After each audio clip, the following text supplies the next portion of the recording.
Hello दोस्तों, नमस्कार। मेरा नाम है संदीप और आप सभी का वेलकम है नथिंग इम्पॉसिबल के यूट्यूब चैनल पर। उम्मीद करता हूं आप सभी बहुत ही अच्छे होंगे। तो आज के इस वीडियो में आप सभी के लिए बहुत ही इंपॉर्टेंट अपडेट यहां पर लेकर आया हूं। जैसे कि मैं बताता हूं आपको कि यूजीसी के द्वारा कोई भी अपडेट अगर आती है तो मैं उसको भी आपके साथ साझा करूंगा। बाकी एग्ज़ाम से रिलेटेड जो कंटेंट है वो मैं आपको प्रोवाइड ही करता हूं। इसके साथ ही साथ जो एग्ज़ाम से रिलेटेड अपडेट आती हैं वो भी मैं आपके साथ साझा करता हूं। तो अभी आप देख पा रहे हैं कि मैं यूजीसी इंडिया की जो ऑफिशियल ट्विटर अकाउंट जो है उस पे मैं हूं और वहां पर एक ट्वीट किया गया है और काफ़ी ज़्यादा इम्पोर्टेंट ये ट्वीट है। न्यू एजुकेशन पॉलिसी को लेकर ये ट्वीट आया है। तो यहाँ पर लिखा गया है JNTU Hyderabad to the introduce professor of the practice concept UGC chairman praises move. तो यहाँ पर जवाहरलाल नेहरू टेक्नोलॉजिकल यूनिवर्सिटी हैदराबाद के द्वारा न्यू एजुकेशन पॉलिसी के अंतर्गत कुछ नए कदम उठाए गए हैं।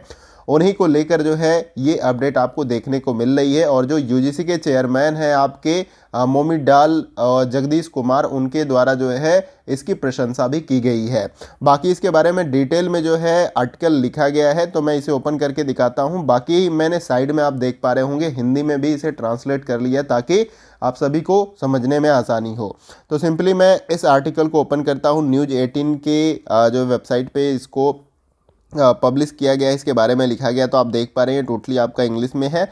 और ऊपर मैं दिखा देता हूं आपको, ये भी JNTU Hyderabad to introduce professor practice concept UGC chairman praises move. फिर इसमें लिखा गया एज पर the this concept which JNTU will be introducing from this academic year, honored college will be able to appointment distinguished professional in the relevant fields as faculty members bypassing the mandatory PhD casuals यहाँ पे लिखा गया है। ठीक है, तो basically मैं आपको हिंदी में भी यहाँ पर ट्रांसलेट कर रखा हूँ ताकि आपको अच्छे से सब कुछ समझ में आए। तो जवाहरलाल नेहरू टेक्नोलॉजिकल यूनिवर्सिटी हैदराबाद ने जो है अभ्यास अवधारणा के प्रोफेसर का परिचय दी और यूजीसी के अध्यक्ष ने कदम की प्रशंसा की है। और इस अवधारणा के अनुसार जिसे JNTU इस शैक्षणिक वर्ष से शुरू करेगा, कॉलेज अनिवार्य PhD को दरकिनार करते हुए प्रासंगिक क्षेत्रों में विशिष्ट पेशेवर को संकाय सदस्यों के रूप में नियुक्त करने में सक्षम होगी। तो ये जो नए बदलाव किए गए हैं JNTU के द्वारा,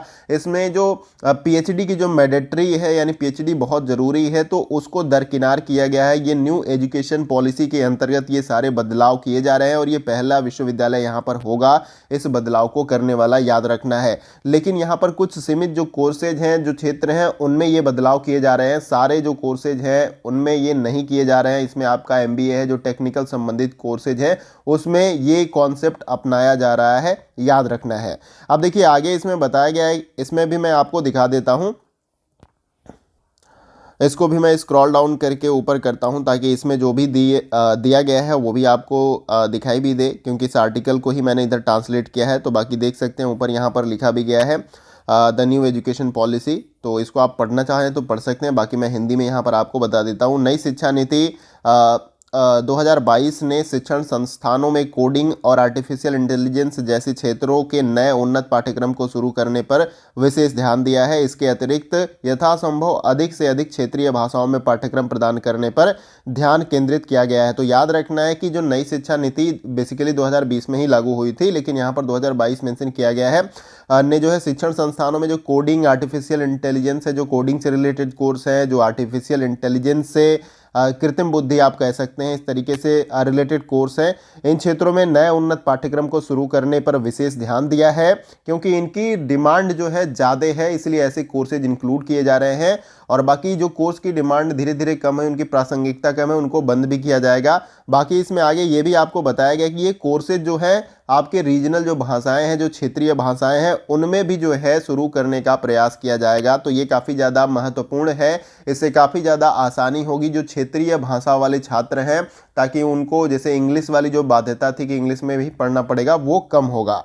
फिर आगे देखिए इसमें बताया गया है, मैं सारा अपडेट आपको देता हूँ, काफ़ी इंपॉर्टेंट है और अच्छा लगे तो आप इसे लाइक शेयर कर सकते हैं। हालांकि ऐसे विषयों को पढ़ाने के लिए पर्याप्त शैक्षणिक योग्यता और उद्योग के अनुभव वाले शिक्षकों को खोजना एक मुश्किल काम है। तो यानी ये जो कोर्सेज लॉन्च किया जाएगा और इन विषयों को पढ़ाने के लिए जो पर्याप्त शैक्षणिक योग्यता है और उद्योग के अनुभव वाले शिक्षकों को खोजना मुश्किल काम है। ठीक है, तो याद रखना है। फिर इसके लिए इसके लिए यहाँ पर हैदराबाद के जवाहरलाल नेहरू टेक्नोलॉजिकल यूनिवर्सिटी में लागू अभ्यास अवधारणा के प्रोफेसर एक उपाय प्रदान कर सकते हैं। और JNTU द्वारा की गई पहल का उल्लेख करते हुए विश्वविद्यालय अनुदान आयोग ने अध्यक्ष मोमीडाला जगदीश कुमार ने कहा है कि छात्रों को समृद्ध सलाह प्रदान करने के लिए अधिक विश्वविद्यालयों को इसका लाभ उठाने की आवश्यकता है। यानी इस कॉन्सेप्ट को अधिक से अधिक विश्वविद्यालय चाहे तो अडॉप्ट कर सकते हैं। इसमें देखिए बेसिकली ये कहा गया है कि जो योग्यता है, जैसे कि किसी कॉलेज में पढ़ाने के लिए जो योग्यता है, PG आपने किया, नेट क्वालिफाई किया, PhD किया, इस तरीके से,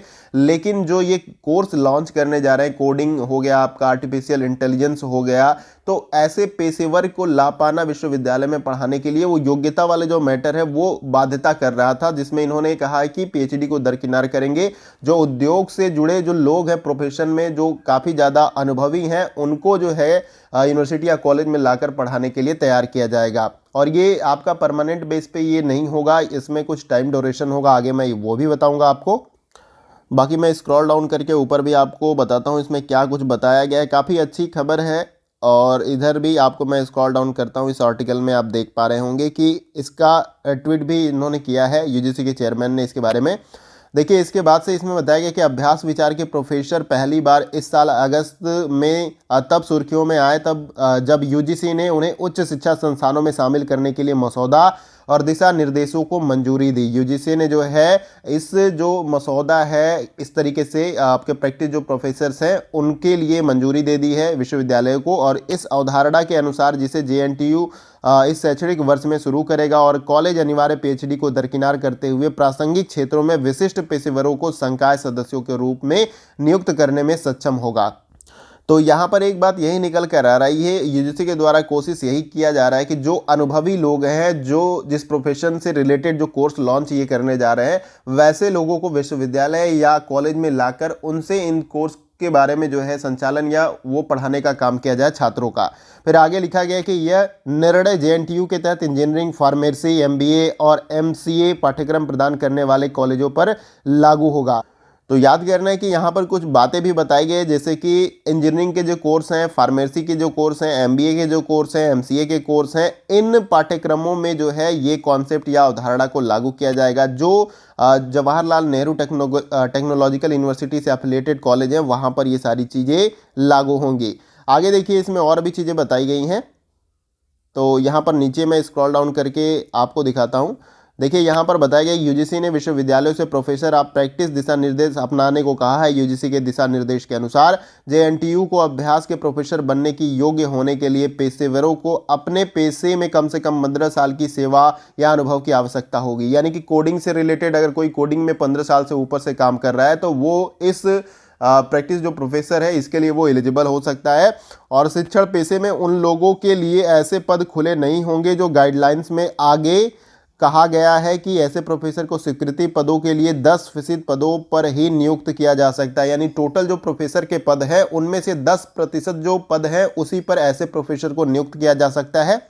बाकी इसमें आगे बताया कि उन्हें केवल 3 साल की अधिकतम अवधि के लिए सेवा करने की अनुमति दी जाएगी। तो उनके लिए समय सीमा भी निर्धारित किया गया कि 3 साल तक वो सेवा दे सकते हैं। उसके बाद जो है आगे उनको हायर किया जाए या नहीं, वो तो यूनिवर्सिटी के ऊपर डिपेंड करता है। फिर तेलंगाना टुडे मतलब वहाँ की न्यूज़ जो है चैनल्स या प्लेटफॉर्म कह सकते हैं, ने बात करते हुए JNTU हैदराबाद के रजिस्ट्रार प्रोफेसर M मंजूर हुसैन ने कहा है कि आर्टिफिशियल इंटेलिजेंस, मशीन लर्निंग और डेटा साइंस जैसे पाठ्यक्रमों के लिए संकाय सदस्यों को ढूंढना मुश्किल है, क्योंकि इसके एक्सपर्ट जो है मिलना थोड़ा सा आसान नहीं होते हैं इन कोर्सेज के लिए। इसलिए उद्योग के विशेषज्ञों को शिक्षकों के रूप में नियुक्त करने के लिए अभ्यास सक्षम संस्थान के प्रोफेसरों को पेश करने का निर्णय लिया गया है। उन्होंने कहा है कि विश्वविद्यालय उन विशेषज्ञों की पहचान करने के लिए उद्योग के साथ विचार विमर्श कर रहा है जो कॉलेजों में पढ़ा सकते हैं।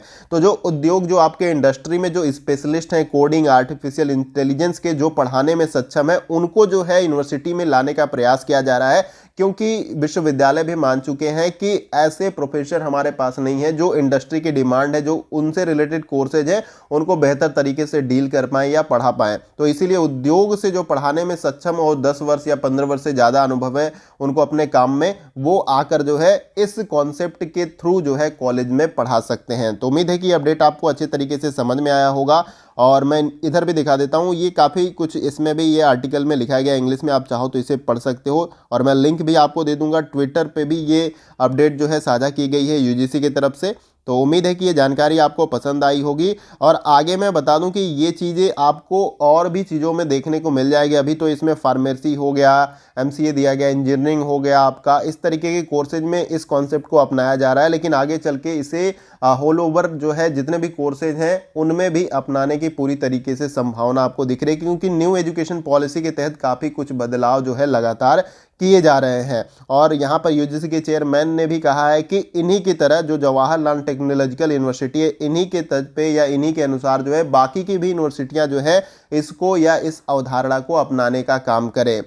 तो उम्मीद है कि ये अपडेट आप सभी के लिए काफ़ी ज़्यादा हेल्पफुल रही होगी। वीडियो कहीं से भी अच्छा लगे तो वीडियो को लाइक शेयर करना ना भूलें, काफ़ी ज़्यादा इंपॉर्टेंट अपडेट है। और इसके साथ ही साथ चैनल पे अगर आप नए हैं तो चैनल को सब्सक्राइब करके जो है बेल आइकन का जो ये बटन है उसको आप प्रेस कर सकते हैं न्यू वीडियो की अपडेट्स को पाने के लिए। जो भी मैं जानकारी देता हूँ आपको ऑथेंटिक वे में देता हूँ। बाकी यूजीसी से जुड़ी यूजीसी के द्वारा कोई भी अपडेट जो है दी जाती है तो उसको भी मैं आपके साथ हमेशा समय समय के साथ साझा करूंगा। तो आपको चैनल को सब्सक्राइब करके बेल आइकन को ऑन कर लेना है ताकि उसकी नोटिफिकेशन आपको प्रॉपर वे में मिलती रहे। तो फ्रेंड्स, आज की वीडियो में बस इतना ही। फिर मिलते हैं अगली वीडियो में कुछ और इंपॉर्टेंट अपडेट के साथ। तब तक के लिए जय हिंद, जय भारत।